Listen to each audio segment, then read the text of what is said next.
The N6100 controller is a 1/16 DIN size universal controller that has been obsolete for several years, but I know that many people still have them out in the field, so we thought we'd have a look at the controller and take it out of the housing and look at the component parts. So here's the controller. Let's take it out of the housing.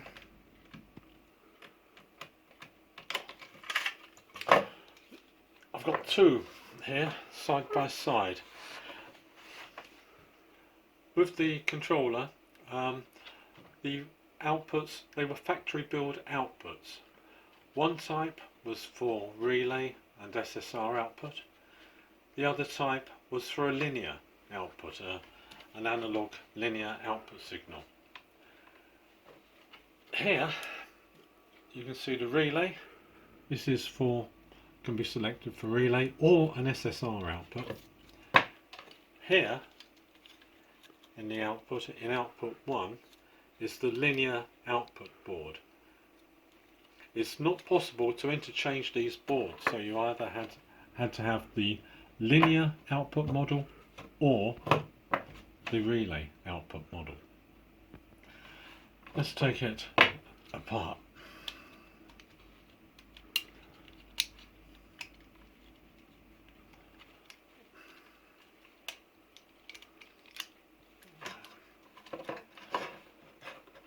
Here you can see the relay output, and over here on this one, this is the linear output model.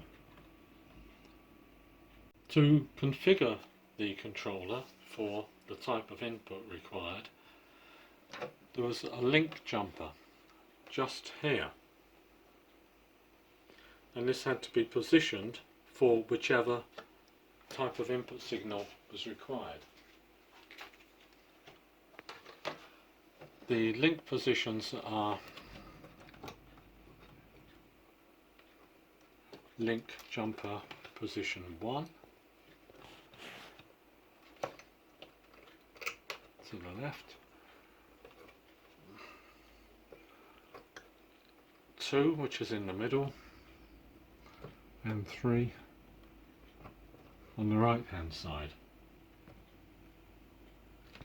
So another position called parks, where the link jumper isn't fitted at all, and we just park it on the end post. In this position, in the parked position, that's how it would be configured for a resistance type device input signal, for example a PT100. If we go back to link jumper position 1 here on the left hand side, that is the configuration for a DC voltage input signal. In the middle, position LJ2, that is the configuration setting for a milliamp signal, and in LJ3, that is the configuration setting for a thermocouple. This time, if we look at the linear output version, here is the link jumper just there, and again that has to be positioned in LJ1, 2, 3 or parked for selecting the type of input required. So we've set up the configuration for the input signal. We've now got to look at configuration for the output signal. I'm going to start with the relay or SSR model first of all. Now here around the relay you can see some link jumpers there and there. Now these are positions LJ4 and 5, and on here is 6 and 7, and these link jumpers, they just come up and they can be repositioned for a relay or an SSR output. So there's one. I'll just put it back. Now in this position, with the link jumpers in LJ4, LJ5 here and LJ6. That is the configuration for a relay output. If the link jumpers were in position here between the middle and the top, that's LJ4, and here middle and on the right hand side, which is LJ7, that would be the position for an SSR output signal.